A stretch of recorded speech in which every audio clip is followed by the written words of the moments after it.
Hey folks, Mark Scroggins. Welcome back to another edition of the Reclamation Transformation. And today we have someone who is very near and dear to my heart personally as well as professionally, Stephen Tosha. How are you?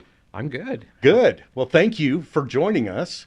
I appreciate that. I want to make sure that everybody understands a little bit. So I've known Stephen, actually met him through my partner, John Withers, and Stephen and I hit it off. I think right away, and then we Pretty do, quickly. yeah. And so, uh, we're able to create that relationship, and then also we've taken it personally. So, Stephen's someone that I trust and manages, firm money and personal money and stuff like that. So, obviously, this is somebody that I trust immensely. Just a So, little bit of pressure. yeah, yeah. So don't worry about performing. It's all good. It's all good. So why don't you introduce yourself and explain a little bit what you do now, and then I want to talk about what your journey is because that is a hell of a story. Sure. So I'm a managing director at Merrill Lynch. I also said Morgan Stanley, which is where I came from. But I've been in the business about 12 years, and prior to that, I actually worked for Verizon for 29 years. Actually worked in corporate investing before I went into private wealth management. And currently, I have a pretty big practice, one of the largest practices in DFW with Merrill. And I'm also a portfolio manager, which means I not only invest money for my clients, but I have other financial advisors that use me as their money manager for their clients. That is a truly unique position to be in, isn't it? I love what I do every I day. I bet you do. I bet you do. So it's always nice to see somebody that retires and then it's like I'm bored. Now I need to come out and do something else. And I feel lucky that I got you involved to help me get past my naivete on certain things. Well, one of the things we were talking about before we got started is I always wanted to do this, even when I was a kid. So, Really? yeah, so I actually used to look at the newspaper and pick out stocks when I was 8 or 9 years of age, Oh my God. and I would save my money. And my brother's 12 years older than me, and I would take him to the Merrill Lynch office, and I would tell him what to go tell the stockbroker I wanted to buy.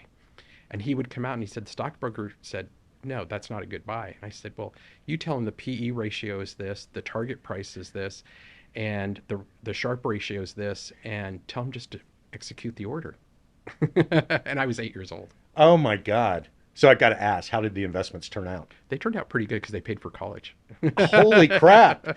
Okay, well, it's a good thing that I don't have an 8-year-old or else my expectations were going to be really high. So one of the things, and we talked about this a little bit before we started on the podcast, one of the things that I wanted to talk about is your journey and how you got from your childhood and the things that you went through, which are the subject of a book. By the way, I would mention that anybody should read this, and it's Color Me Pretty. I colored her pretty. I colored her pretty. Yeah, I'm sorry, I that's mess okay. up titles, but um, you autographed one for Linda, and she loved it, and I've read it, and I mean, it's amazing where you are today, and that's one of the reasons that I wanted to have you here because of the journey that you went through, and one of the things that I see in my practice a lot is people that are at a beginning point in needing to undergo this journey of understanding who they are and why they are the way they are and what they need to figure out as far as this journey goes. And that has been, as you know, part of my story too, has, although mine has been in the area of recovery. But that personal journey is kind of long and painful at times. And so that it means so much to have someone that has had to go through a life's journey. So what I'd really like to do is let's start off talking a little bit about the book. Sure. And how did it come about that you decided to go ahead and write the book? You know, I didn't realize I was ever going to write a book about it, Uh-huh. but I wrote my mom's eulogy. And when I finished the eulogy, we were we were driving home in the car, and my husband turned to me in the car and he said, "You colored her pretty." And my mom basically, I always had a struggle with my relationship with my mom Right. because of betraying us children. But yet I always stuck by my mother. And obviously, we'll get into the story of what happened. Right. But there was this huge struggle of loving my mother and yet resenting that what she put us kids through, and she didn't protect us. But I took care of my mom right up until the day she died. I bought her a home. I made sure that when the first home I bought her, she reversed mortgaged. So I got pretty smart. The second home I bought her, I left in my name, so she Right. couldn't reverse mortgage it. But the bottom line is, and when she was at her end of life, I put her in a very nice facility that was very expensive. It was $13,000 a month. That was 6 years ago, Right. to make sure she was well taken care of. So I always did take care of my mother, even though there was this. I loved my mother, but there was this piece of me that really couldn't understand how a mother could betray her children the way she did. Yeah. Well, we've talked around it. Sure. Let's talk to it, because the journey of what actually happened and to see you sitting here, I mean, I think it is amazing to me on a personal level. So let's talk about your journey and what you went through. Yeah. So my parents were married. They had two children, and then they took a break in between and had two more children. But when my parents were getting divorced, my mother was told by my oldest brother, Joe, who's actually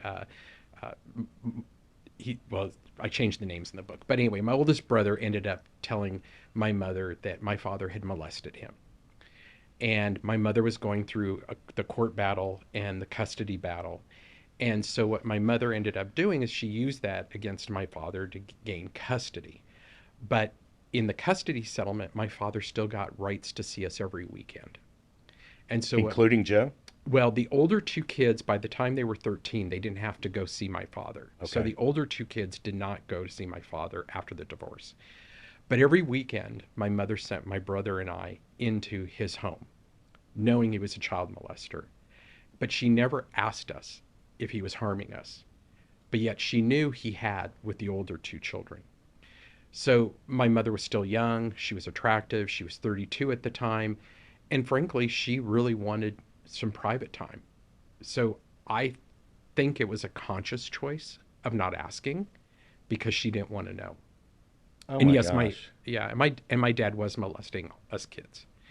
So my dad remarried and had two stepchildren, boys also, and he was molesting those children.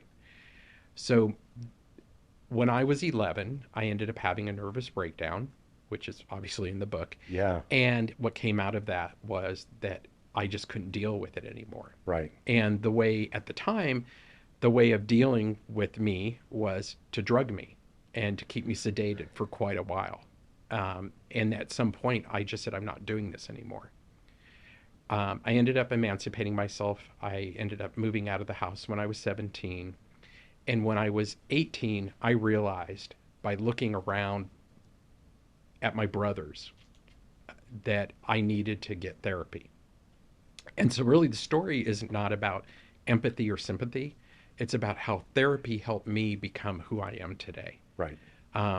We grew up in Southeast LA in a predominantly black community, and it was very difficult growing up in Southeast LA being white and gay.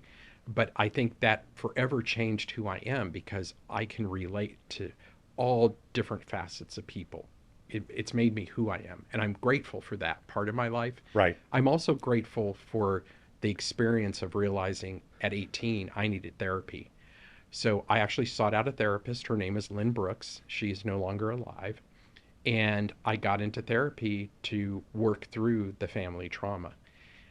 It was not easy, it was difficult. But while I was in therapy, I was in group therapy also. And I saw these men that were 40, 50, 60 years of age just entering therapy for the first time in their life. Right. And I realized this was the best thing I could do.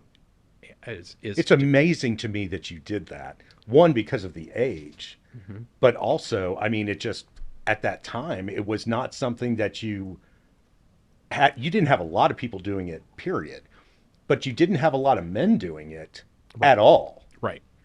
Well, I think for me that the psychological term is called ego strength. Mm-hmm. And ego strength is from the core of where your being is. So I don't know what caused me to do it, but innately, I saw drugs and alcohol, and I saw people in their own financial crisis and emotional crisis. And I realized my parents can control me, or I can take charge and I can control my destiny. And I saw my brothers doing drugs and not going to school, living in the street, doing crystal meth, and I saw people around me with the same issues, and I thought this is not who I want to be. And so I the therapy is the way I didn't end up that way. That is just unbelievable to me. It's funny because I don't mean funny, but Ironic. odd, ironic. There we go. Let's call it ironic. There you go, folks. There's a great way to do things. Uh, but it's so unique because I'm 55, all right, and so I know there are a lot of people in my generation that are Gen Xers Mhm. that are. It's like we changed somewhat from the baby boomers. Where my dad was a pull yourself up by the bootstraps, rub some dirt in it, get back out there, that kind of thing. And I operated like that for a long time until I couldn't. And so part of, I don't think I went to therapy for the first time until I was in my early 30s. Early 30s. And, I was actually, I had begun to abuse alcohol before then. I was wound so tight when I was in law school, it's the way I went to sleep. I mean, and I've always battled insomnia since I was a kid, and I still have bouts of insomnia. But that's where alcohol began to grab a hold of me, and but I went through cycles where I drink too much, and then cycles where it was in check, and then eventually it became problematic. But I remember going to therapy for the first time, and that being brought up that I think you might have an issue there. To which, Maybe. maybe, but my answer at that time was not particularly graceful, and it would go along with what a lot of people think my personality can be at times, because I told him to go fuck himself. I mean, that's a quote, and that is ironic, as today I sit here sober for 6.5 years. So it's funny now, looking back at that, and how therapy has been something that I have used in addition to some 12-step programs, or a 12-step program that is out there that I won't name. Um, but that therapy and understanding certain things about myself uh, has allowed me to create some boundaries that allow me to peacefully coexist, Hmm. relatively peacefully coexist with others, and have some grace in doing that. And that is not something that I did well beforehand. So I'd like to know a little bit more about the spiritual journey that went with that, with the therapy. I think one thing I'll talk about before I get there is, you know, I knew addiction existed for Right, me, right. right? Because of what I talked about. Sure. But my addiction was food because I got up to 318 pounds. Oh my gosh. Yeah. And so one of the things that happened is once I got into therapy, which I think now leads to the spiritual piece, is Yep. without even dieting, really going on a diet, once I got past all the really what I call hard work, which Right. took about 5 or 6 years, Right. I made a conscious decision that I was going to shed the weight. And I lost 110 pounds in 6 months. I was down 160 pounds within a year. And so just by getting a hold of the what I will call the mental and spiritual aspect, I began to realize the food addiction was something that instead of it being alcohol or drugs, Right. it ended up being food. Oh, absolutely. It's interesting. I've lived my whole life through what I didn't know at the time was um, called creative visualization. Mm-hmm. Frances Scovel Shinn wrote a book about one of her first books in the 20s, in the 1920s, about creative visualization. And I read one of her books, and then Lou Tice was a guy that formed an organization in Seattle, which was think it was called Investment in Excellence. And it was about investing in your own self. Right. And so it's it basically was creating your own mantra about what you wanted your life to be and getting in tune internally, mentally, physically, emotionally, and spiritually with, and it wasn't about a god, it was more about the universe or whatever god you so chose Right. to help support you through that. Right. And I didn't realize that I had always been doing that in my life. When I was a young kid, I remember walking down the streets of Compton and 8 years old, and I'm like, how the fuck do I get out of here? I mean, somebody was shooting up in a gutter, and I'm going to third grade, Right. and I'm thinking, how do I get out of here? And I remember the clothes I had on. I remember the shoes I had on. I remember that I had money hidden in my socks because most of the time I was harassed on the way to school and beaten up to get what money I did have. Right. You know, if I got my ass kicked 5 days a week, that was a good week. Okay. Because it usually happened a couple days a day. I mean, it happened a couple times a day. So creative visualization for me has always been about where I wanted to go. And I remember thinking, hmm, my doctor has a degree, my dentist has a degree, my teacher has a degree. Nobody ever talked to me about education, ever. It was expected you just went to school and lucky if you got out of high school. And that very moment, I knew that I needed to get an education. And that was going to be the paradigm shift in getting out of that universe. And Wow. I realized then, in order for me to get an education, I needed to pay for it. So at the age of 8 years old, I began keeping score in a bowling alley at night, starting at the 6 o'clock league and the 9 o'clock league. I got paid $5 a night, 7 days a week, and I saved that money and literally invested that money through my brother, through the stock market, so that I could get out of the house and put myself through college.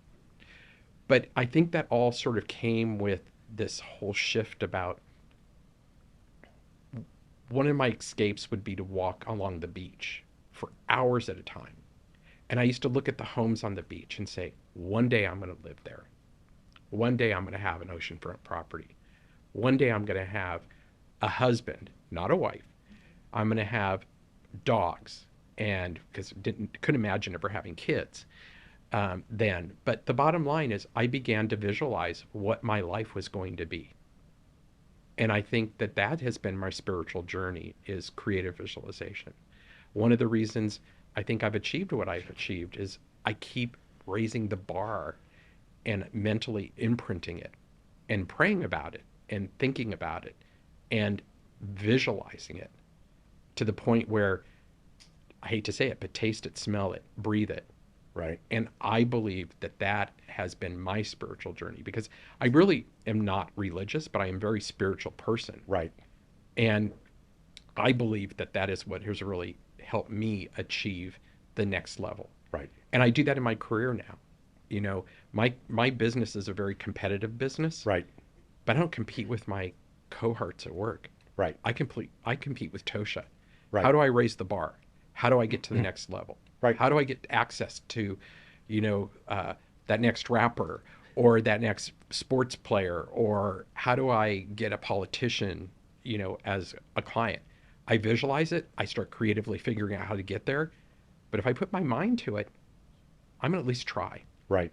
So, You know, it's interesting because you mentioned the food addiction, and it's like, you know, what I always refer to it as, you know, a hole in the soul, you know, and so we use something to try to fill that, you know, and you know, and I've used food as well, and you know, thank God I'm a little over 6'1" and could carry it, but I'm glad that I'm, you know, 75 or 80 pounds lighter than I used to be.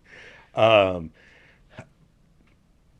but it was always, you know, covering something up. And the one thing that I think we all have, and it's interesting, you know, you read different books, and you know, psychology I think is like any other science, in that it is the answer today is not necessarily what the answer is tomorrow. And you know, what we seem to have found out is that parents we're so impressionable at a young age. You know, so much happens between a year and a half and 5 years of age that affects who we are as people, even down to mate selection and things like that, that are tied to the dominant parent in the household and all of these different things.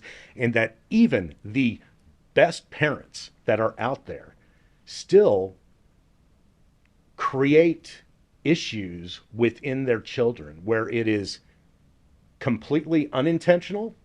So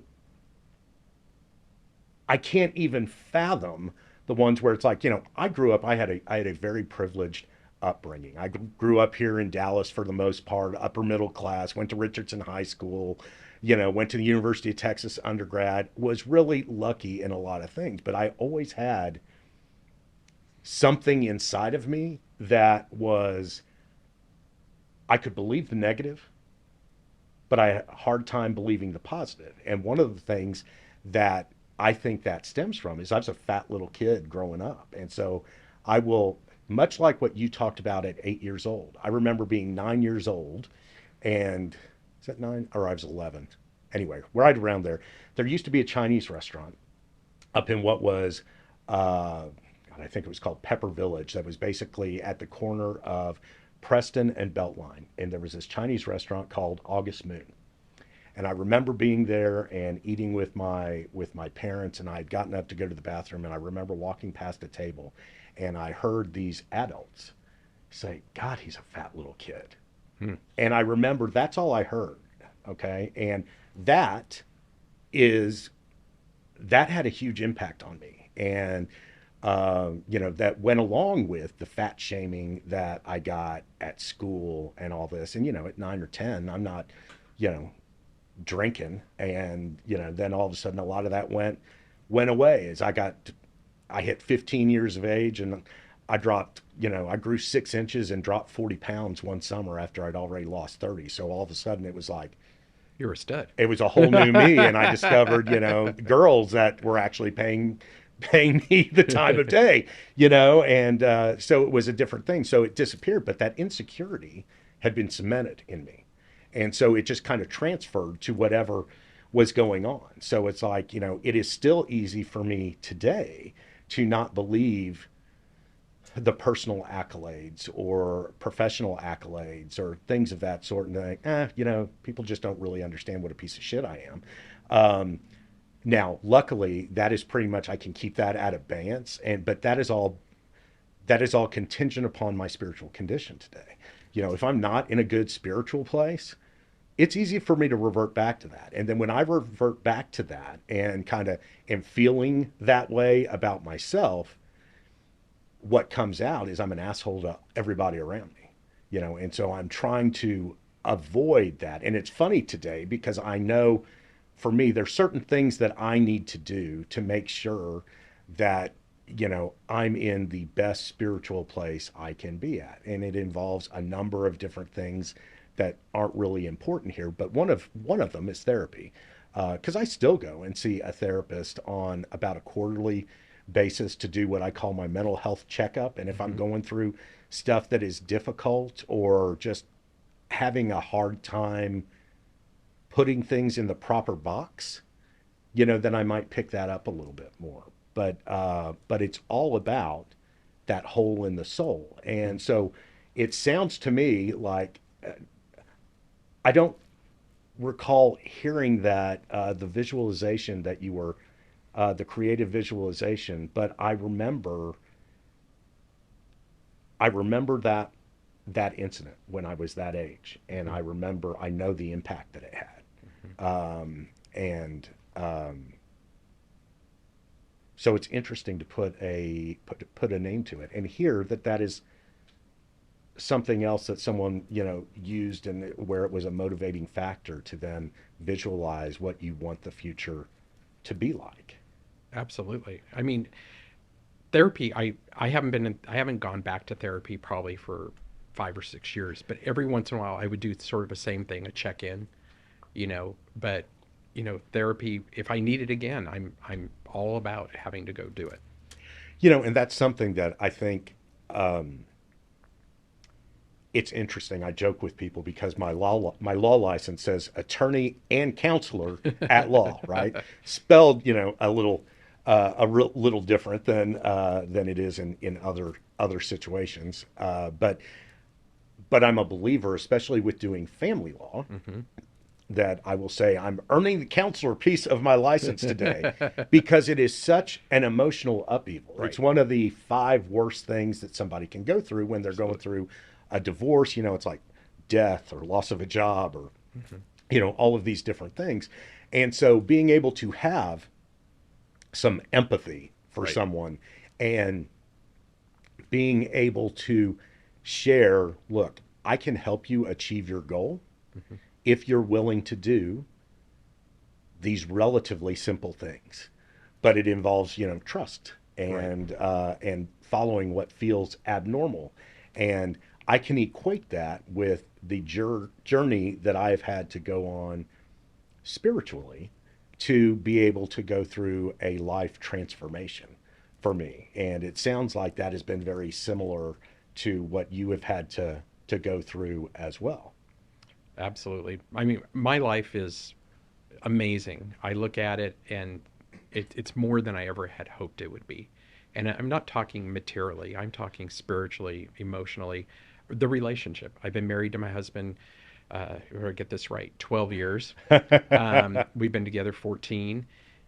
Whoever thought I could actually legally get married?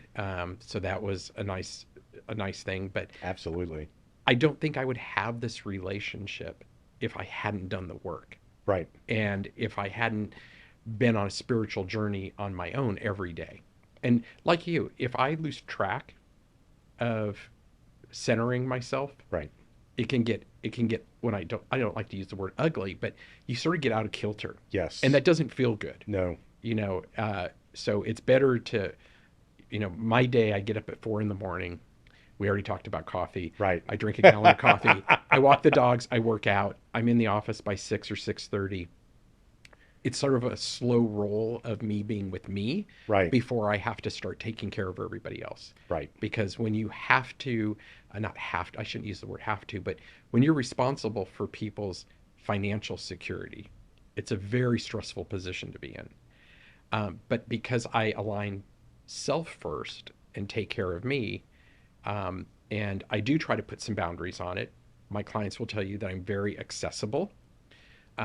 I've created that environment, Right. and it has its moments, like last year, which was a very volatile market. You feel very exhausted after a year like that.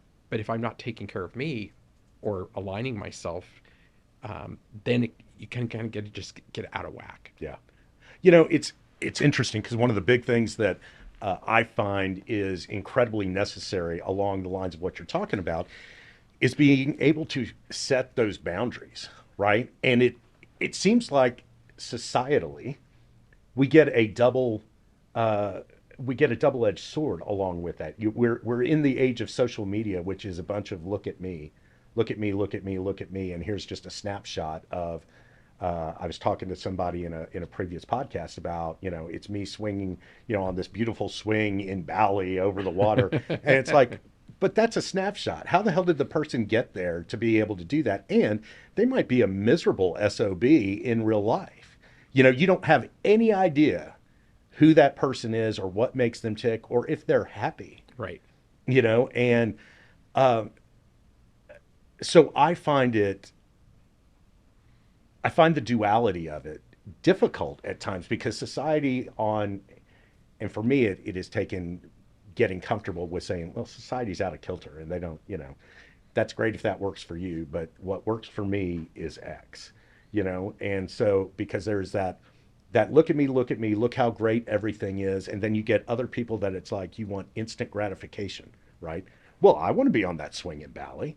Well, what are you going to do to be able to get there? Right. How do you do that? Right. And I think there is a loss in understanding that this kind of transformation, it doesn't happen overnight. It's like you were talking about, good Lord, 5 or 6 years for just really, really trudging the road of recovering from what you went through. Right. So, how do we get that message out there, because that seems to be verboten now. God forbid you mentioned that there has to be hard work involved in actually achieving things. Now, I think there are some people that all understand that, but there seem to be a lot of people that don't get it. That you've got to put in the work to achieve the goals, and even if that goal is just I feel good about me, it doesn't happen overnight. Yeah.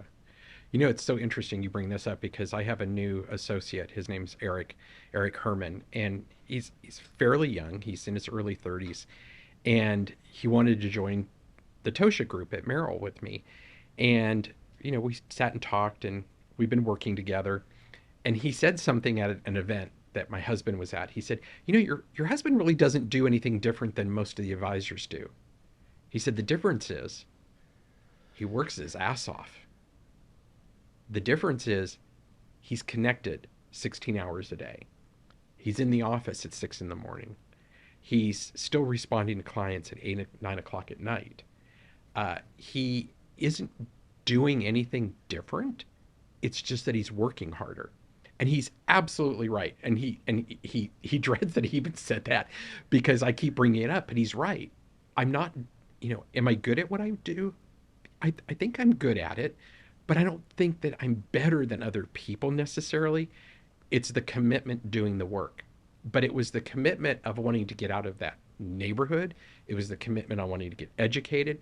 I mean, when I started working, my first job was at the phone company. I literally started in the mailroom when I was 17 years of age. My next job, I was a cashier in a public office taking people's phone bills. I mean, I didn't go into executive management Right. for, you know, 13, 14 years. But I also did the hard work and was able to retire at the age of 46 with the ability to never have to work again. The idea of retirement was work life choice. Right. And so, when I see people that want to become part of something and not do the work, I don't want to use the word entitled, but what makes one entitled who isn't willing to put in the work? Because the work isn't necessarily any different than what I did or what you've done. Right. I mean, getting through law school is a really hard thing to do. Not everybody passes the bar. Some people have to take it, what, 3 or 4 times? True. Yep. Yeah. So the difference is putting the work in, Right. and I also wonder when people say, well, because I do hear this in my job, what is he doing that's magic? I'm not doing anything that's magic. Right. It's just doing the work. Right. And that work isn't just day-to-day work. That is self-work. Staying at 160 pounds is work because during COVID I got fat. I literally did gain about 35 pounds because, what was I drinking? What was I doing? I was drinking wine every night and my husband was cooking 3 meals a day and we weren't going out and doing as much. Right. But, I had to get realigned and say, okay, I don't feel good at 195 pounds. I feel good at 160 pounds. Right. Whatever, it's life choice. I mean, life will throw things at us, but it's how we respond to it. Do we become a victim? And that was one thing that the situation, I'm going to go all the way back to mom again. My mom was always a victim. My mom was always, life gave me this. And she never, my mom never made more than $24,000 a year. But she was a victim. She chose not to go to college. She chose not to work hard. She chose to sit in victimization and narcissism. And that's one thing, if anything, I've learned from is I didn't want to be my parents. But it's hard.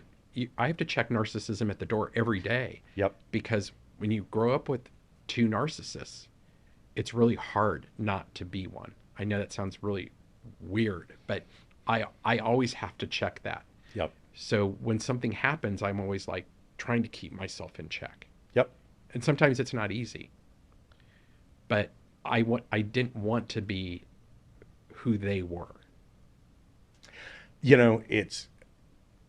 I agree with you 100% on that. It's very interesting to me in that all of these scenarios that we talk about, pain is the great motivator, right? I mean, it's wanting that pain to go away, however we go about that. So that journey, that life's work, I love that you talked about, staying a victim, because that's one of the things, I will talk to people about. It's like, if you find yourself in this situation, in this situation, in this situation, and they're all bad, what is the common denominator? Right. It's you. Right. So what do you do to change this? So you can use this situation. I understand you're going through a real shitty divorce and emotionally it's horrible, but you can use this as a jumping off place Yeah. to transform what your life is going to be. It's up to you. You get to make that choice today. And so I wish that there were more people that understood that and would actually make the choice instead of staying a victim. It's much easier. It's a whole hell of a lot easier to point at all these different sources for my problems today. But nobody's holding me down, and making me eat a, chocolate cake with Bluebell on it. Nobody forced that shit down my throat. I never had anybody hold my mouth open and pour a bottle of scotch down it. It's amazing. I did that shit to myself. I made the choice to do that. Now, it might have been what I had to do at that point to survive, but that changes, and I was able to make different choices. It's like the whole reason that I built Scroggins Law Group was to create a different scenario. We don't take as many cases as a lot of firms because we provide a whole different level of service than most firms, so that's what I wanted to do. That's how I wanted to practice. And I've been very blessed in that I can do that. And we've got, so many lawyers now. But it was a choice to do that. And to get to that point, I had to do the work to be able to do that. It's funny because I see young lawyers come out now, and the first thing they want to know, I interviewed a guy for a job a little bit ago, and the first thing he's asking me is how many days off and what are the billing requirements. And I'm like, are you freaking kidding me? Really? Those are the first questions. Because I was taught you don't ever start with that, Mark. Don't come out of the chute asking for that. I mean, that shows that you aren't really, locked into it. Right. Right. So I just want to know how do we get that message out? How do we get other people to understand that that's just part and parcel of what you got to do and change I need immediate gratification. Well, I think it's who we choose to surround ourselves by, because obviously you didn't hire him, did you? No. Okay. So that's a message. I interviewed an assistant, it was a year ago. And even before we actually met face to face, he was trying to negotiate not only a salary, but we do revenue sharing Right. in the firm. So I revenue share with my support staff. Right. And he was asking for something that was way and above what I was already doing. And we literally did like one Zoom meeting, and I get like this email about all of his demands. And we basically just said, and he was the only person that applied for the job because the labor force has been so diminished.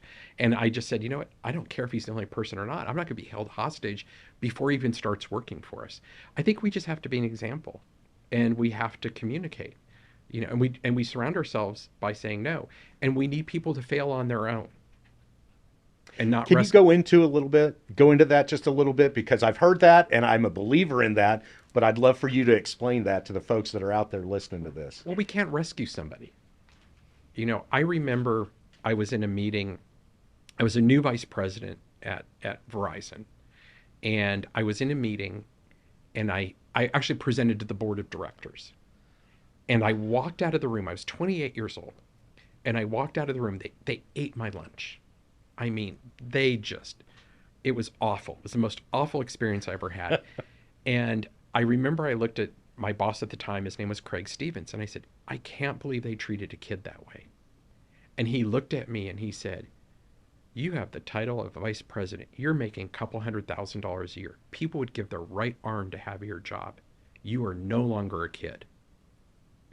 He said, you are a grown man with responsibilities and a team to support. And you have shareholders to support. He goes, if you think you're a kid, then you're in the wrong job. And he was so right. Yeah. That was the minute I woke up and said, he's absolutely right. There were people that 50, 60 years old that didn't have the position that I had. And I worked hard to do it and get there. But I went backward for a minute. Yeah. And was like, was that 28-year-old who was trying to blame experience or something else. So I don't know how to explain it, but I think we just have to be the example. And we Well, have to say no. right. Well, and I would imagine just from the story, the way you were telling it, that that was a real touchstone for your continued growth. Absolutely. Because it's funny. I will hearken back to when I was married to my first wife, and she was a partner in a different law firm, and one of her partners was a mentor of mine who I just really respected, and I had gone on a streak of where I just wasn't losing anything. And I remember his quote was, "You need to get your ass kicked really good so that you can learn some more." And I was like, "What?" He's like, "Yeah, where you actually learn and grow is when you get your ass kicked." I agree. And I was like, I had never heard that before. Or if I did, I completely tuned it out. I'm sure my dad said something like that to me, or my mom did, but I didn't hear it at that point. But there, a little later, I grew to understand that. Yeah. I actually think failures are some of our biggest gifts. Yeah, I mean, if we fail, we learn, well, we choose to either be a victim or not be a victim that's again. right. One of the things that came to mind when we were talking earlier about addiction and a couple other things and people pouring scotch down your throat. So I had my stepbrother George. Yeah. He weighed 747 pounds when he died. Oh my gosh.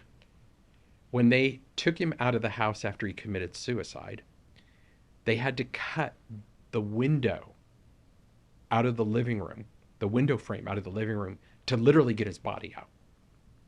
So when you were talking about people being a victim, he stayed at home with my father, who was molesting him, even at that age, at 26. I know it sounds weird. How can you be molested at 26? But if it's what you've grown up with since you were 11, you become jailed by this. Right. He ate 3 dozen donuts for breakfast every morning. He ate lunch. He ate dinner. God knows what he ate. But he created a situation where he was debilitated. He couldn't drive anymore. He couldn't get behind the steering wheel. He lived at home with my father and his mother, my stepmother. And I remember it was Christmas Eve, the last time I saw him. And I remember when we left the house, I said to my brother Mike, who also committed suicide, I said, he's going to be dead in a couple days. My intuition just said he was going to be dead. Christmas, no, it was the 26th. He had pills. I can't remember if they made his heart beat faster or slower, but he took 90 pills and drank a bottle of vodka, quart of vodka. And basically his heart exploded in his chest. Yeah. So again, he chose to be that victim. He chose to be the person that couldn't break out of that. And I know I switched gears on us pretty dramatically, but again, it's all about choice. It's all about either getting out of a situation, and sometimes it's not easy. He Right. was a victim and he was victimized by my father. But he didn't have the ego strength or the choice. So I took us down a dark place. Sorry. No, no. I mean, I'm just. But it shows the dichotomy. Okay, Right. so that choice is huge. You can choose to continue to remain a victim, Right. or you can take that path to self betterment. And it's no matter what it is. That's right. It's failure. It's about blaming others for you not achieving or not breaking out or whatever it is. I feel terrible for women that are abused. Yep. Right? I feel terrible. Absolutely. And everybody says it's so easy for them just to walk away. It's not. No. But there is a point where one decides no longer to be a victim and try to figure out how to get the help. Right. And I don't know what that is, but what I know is I was a child being abused, and at some point I realized I had to fix it because nobody else was going to fix it for me. Right. I think that hits the whole thing on the head because at the end of the day, self-reliance is what gets you to take that step. And today we're in an age where there are so many different support groups and different avenues that can be traveled down to get the help that is necessary to help you rise out of that system of victimization that you find yourself enmeshed in. Right. So, Stephen, thank you so much. God, every time we get a chance to talk, it just means the world to me. And so thank you for making the time for me today. Thank you, and thanks to everybody out there who's joined us for another edition of the Reclamation Transformation. And remember, change begins with you, so leave your mark.